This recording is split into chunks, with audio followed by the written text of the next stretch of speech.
जय संविधान, जय भीम, महात्मा गांधी की जय, गुड मुर्दाबाद। देखिए, सारे दर्शक श्रोता इस बार से की जानकारी उनको है कि आज के वर्ल्ड में, विश्व में सोशल मीडिया एक बहुत महत्वपूर्ण रोल प्ले करता है और सोशल मीडिया कुछ भ्रांतियां भी पैदा कर सकता है और कुछ सच्ची खबरें जो देश हित में है उसको भी बता सकता है। तो इसलिए हमको सोशल मीडिया को बड़े ध्यान से देखना चाहिए, समझना चाहिए और उस पर सरकार को भी प्रतिक्रिया देनी चाहिए, क्योंकि वरना अर्थ का अनर्थ हो जाता है और जब तक उसका क्लैरिफिकेशन आता है, फैक्ट चेक होता है, तब तक बात बहुत दूर तक चली जाती है। यह देश के लिए बहुत ज्यादा आवश्यक है कि सोशल मीडिया के ऊपर जो चीजें छप रही हैं उनके बारे में सरकार स्पष्टीकरण दे और स्पष्टीकरण सही दे, जिससे जनता के बीच में भ्रांति दूर हो।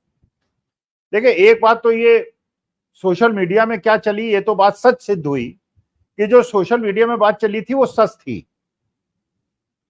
वो ये सच थी कि भारत सरकार की जो नीतियां हैं वो काफी हद तक गौतम अडानी जी से प्रेरित हैं। माने जो भी नीतियां बन रही हैं, जो भी समझौते हो रहे हैं, जो भी दौरे हो रहे हैं, विदेशी दौरे हो रहे हैं, वो बेसिकली गौतम अडानी जी के लिए हो रहे हैं। ये केवल आरोप सोशल मीडिया पे नहीं लगा, हमारे देश की तरफ से तो कोई खैर क्लैरिफिकेशन नहीं आया, लेकिन पड़ोसी देशों की तरफ से वो चीजें आई और बाद में वो सिद्ध भी हो गई। बार बार हम लोग बात कर चुके हैं, एक बार और कर लेता हूं संदर्भ के लिए। श्रीलंका के जो पावर कॉर्पोरेशन के चेयरमैन थे, उन्होंने ये कहा था कि अडानी जी का एक प्रोजेक्ट, पावर प्रोजेक्ट लगना था श्रीलंका के अंदर और उस पे उनके पास दबाव था श्रीलंका के राष्ट्रपति का, और श्रीलंका के राष्ट्रपति पे दबाव था भारत के प्रधानमंत्री माननीय मोदी जी का, जिसकी वजह से उनको वो प्रोजेक्ट को मजबूरी में स्वीकार करना पड़ रहा है। और बाद में वो बांग्लादेश के अंदर बहुत बड़ा मुद्दा, वो श्रीलंका के अंदर बहुत बड़ा मुद्दा बन गया, क्योंकि जहां वो प्रोजेक्ट लगाया गया वो इकोलॉजिकल बैलेंस के लिए बड़ा डिस्टरबेंस क्रिएट करने वाला था और वहां की लोकल पॉपुलेशन उसके खिलाफ थी। लेकिन वो प्रोजेक्ट लगा। अब खैर सरकार बदल गई, एक वामपंथी सरकार आ गई वहां पर, और सरकार वहां की जो गई उसका एक कारण ये भी था कि वहां पे अडानी जी का एक प्रोजेक्ट लगा जो कि वहां की लोकल पॉपुलेशन को उसने उद्वेलित कर दिया। तो अडानी जी का हाथ श्रीलंका के सत्ता पलट में था, इतने ताकतवर आदमी हैं गौतम अडानी जी। इसके बाद बांग्लादेश की बात आई। बांग्लादेश के अंदर एक पावर प्रोजेक्ट लगा जो बार बार 2-3 बार मैं कह चुका हूं, एक बार और बता देता हूं संदर्भ के लिए। गोड्डा के अंदर, झारखंड के अंदर एक पावर प्रोजेक्ट लगा जिसमें स्पेशल इकोनॉमिक जोन, किसी पावर प्रोजेक्ट को पहली बार स्पेशल इकोनॉमिक जोन डिक्लेयर करके उसमें कस्टम ड्यूटी के एग्जम्पशन दिए गए। लाखों करोड़ों का फायदा अडानी जी को दे दिया गया। और उसके बाद एक पावर परचेज एग्रीमेंट हुआ बांग्लादेश सरकार पे, और वहां भी जो विपक्षी दल थे उस समय के, शेख हसीना के विपक्षी, उन्होंने आरोप लगाया कि शेख हसीना ने किसी वजह से, बड़ा प्रश्न चिन्ह है, किसी वजह से वो पावर परचेज एग्रीमेंट हायर कीमत पे किया और बांग्लादेश की जनता ने उसकी कीमत चुकाई, क्योंकि उसमें अडानी जी का हाथ था, क्योंकि वो अडानी जी का प्रोजेक्ट था जिसपे माननीय मोदी जी का, ये वहां के विपक्ष ने कहा, मैं नहीं कह रहा हूं, विपक्ष ने कहा, और सत्ता बदल गई। अब शेख हसीना को भारतवर्ष के अंदर शरण देने का अगर कारण यह है कि वो सारा का सारा मामला खुल न जाए, इसलिए बेहतर है कि जहां शेख हसीना को पूरे विश्व के अंदर कोई शरण नहीं दे रहा, उनको हिंदुस्तान के अंदर हाई सिक्योरिटी में रखा जा रहा है, उनको शरण दी रही है, जिसकी वजह से बांग्लादेश के अंदर हिंदुस्तानियों के खिलाफ हिंसा भड़क रही है।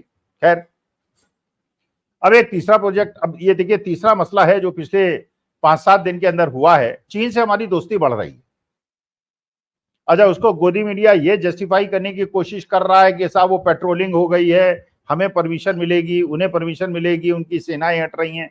लेकिन परमिशन किसको मिलेगी ये नहीं बताया जा रहा है कि कौन वहां पेट्रोलिंग करेगा, हम करेंगे या वो करेंगे, नहीं बताया जा रहा। लेकिन ये दिखाया जा रहा है कि एक बहुत बड़ा कदम हमने उठा लिया है चीन से दोस्ती का। अच्छा, चीन से दोस्ती का, जैसे आप जानते ही हैं कि अगर कोई आदमी, एक व्यक्ति आपको एक बार धोखा दे तो उसको धोखा कहा जाएगा, दूसरी बार धोखा दे उसको महाधोखा कहा जाएगा, लेकिन उसके बावजूद अगर आप उस पर विश्वास करें तो उसको जो कहा जाएगा वो मैं कहूंगा तो अनपार्लियामेंट्री हो जाएगा, इसलिए मैं कहूंगा नहीं। आप खुद अपने आप समझ सकते हैं उसको क्या कहा जाएगा। 1962 में चीन ने भारत के साथ धोखा किया, पंडित जवाहरलाल नेहरू के साथ धोखा किया, लेकिन वो पहला धोखा था। That was the first experience. उसके बाद चीन ने हमेशा हमारे देश के अंदर अतिक्रमण किया। जो अरुणाचल के भी एमपी ने कहा, जो लद्दाख के लोगों ने भी कहा कि साहब उनके लोग पेट्रोलिंग यहाँ करते हैं, हमारे क्षेत्र के अंदर अपने गांव बसा रहे हैं, अपने सैटेलाइट पिक्चर से भी दिख रहा है। गलवान के अंदर हमारे वीर जवानों की शहादत हो गई, जो कि किसी और से लड़के तो नहीं हुई थी, चीनी सैनिकों से लड़ने से हुई थी। तो हमारे वीर जवान मरे इसलिए थे, शहीद इसलिए हुए थे कि चीन के सैनिकों ने उनको मारा था। हमने भी उन्हें मारा, लेकिन उन्होंने भी हमें मारा, तो दुश्मनी बरकरार थी। खैर, उसके बाद अब उस चीन से दोस्ती हो रही है। अच्छा, दुश्मनी किससे हो रही है? कनाडा से, अमेरिका से।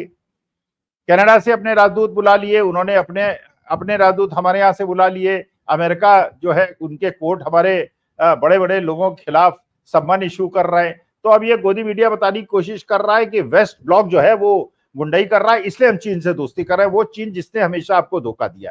खैर, अब एक नई खबर आई है सोशल मीडिया में। अब इसका स्पष्टीकरण तो सरकार को देना चाहिए, मैं तो इसको गलत या सही सिद्ध नहीं कर सकता, ना मेरे पास इतने संसाधन है, ना मेरे पास स्रोत है। ये तो डिपार्टमेंट ऑफ कंपनी अफेयर जो है वो ये बताए, जो ये सोशल मीडिया में चीजें तैर रही हैं कि चीन से दोस्ती बढ़ने का वही कारण है जो कि बांग्लादेश की सरकार बदलने का और श्रीलंका की सरकार बदलने का कारण था।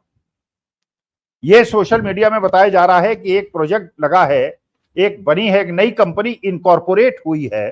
कब? सितंबर 2, 2024 को, सितंबर को। अभी अक्टूबर चल रहा है, माने एक महीने पहले। वो कंपनी कौन सी बनी है? Adani energy resources Shanghai. ये जॉइंट सेक्टर प्रोजेक्ट है अडानी जी की कंपनी का और चीनी कंपनी का। और इस कंपनी के जो मेन प्रमोटर है वो कौन है? अडानी ग्लोबल है। माने अडानी जी की क्योंकि चीनी कंपनी से दोस्ती हो गई है, इसलिए भारत और चीन की दोस्ती हो गई है। हम तो चीनी झालर नहीं खरीद रहे 10 साल से नहीं खरीद रहे। सोशल मीडिया में बताया जाता है झालर मत खरीदो, चीन की अर्थव्यवस्था को बर्बाद कर दो, ये कर दो, वो कर दो। ये दूसरी बात है कि विदेश से, चीन से हमारे आयात बढ़ते जा रहे हैं। दूसरे देशों से जितने नहीं बढ़ रहे उतने चीन से बढ़ रहे हैं, क्योंकि अडानी जी की कंपनियों का वहां भी इन्वॉल्वमेंट है। तो मैं सिद्ध तो नहीं कर रहा, आरोप तो नहीं लगा रहा, लेकिन सरकार से निवेदन करता हूं कि इसका स्पष्टीकरण दे। क्या ये कंपनी इनकॉर्पोरेट हुई है?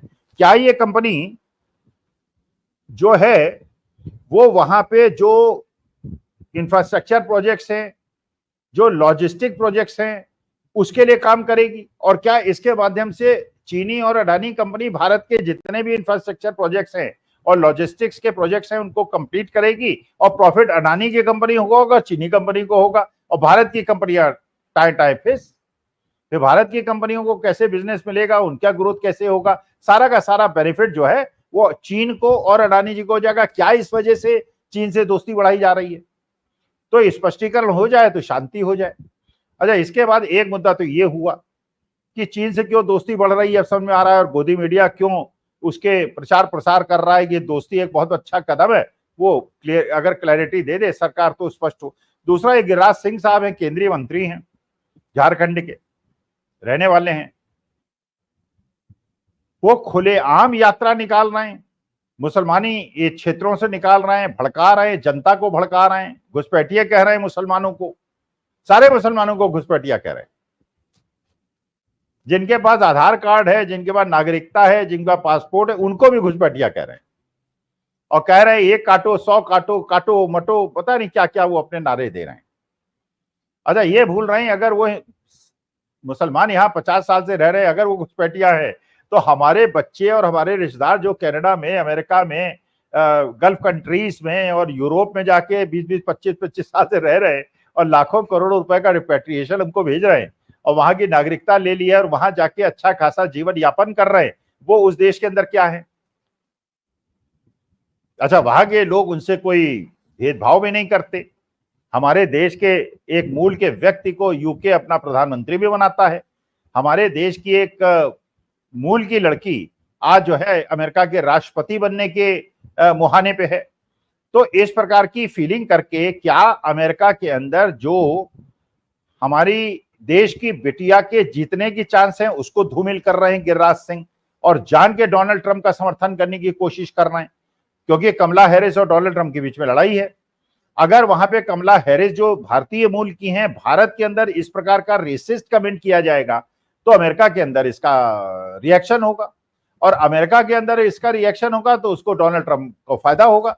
तो पहले तो डोनाल्ड ट्रंप की खुलेआम कन्विंसिंग की गई थी, सपोर्ट किया गया था, लेकिन इस बार क्योंकि कमला हैरिस भारतीय मूल की है, उनके खिलाफ कन्विंसिंग डोनाल्ड ट्रंप की नहीं कर सकते, इसलिए इस प्रकार के वाहियात स्टेटमेंट दे के कमला हैरिस को हराकर डोनाल्ड ट्रंप को उपकृत करने का प्रयास हो रहा है।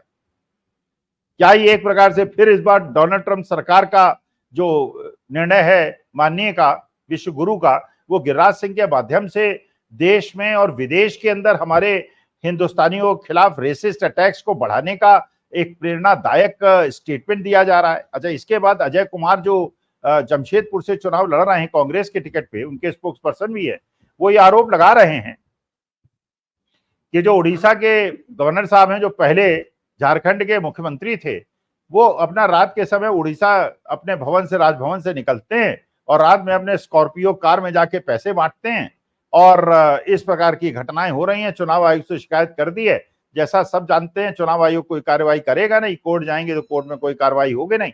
अरे इस प्रकार की व्यवस्था तो तानाशाही में होती है, लोकतंत्र में तो होती नहीं। जहां न्यायिक व्यवस्था ठप हो जाए, जहां चुनाव आयोग निष्पक्ष ना हो, वहां तो तानाशाही माना जाएगा।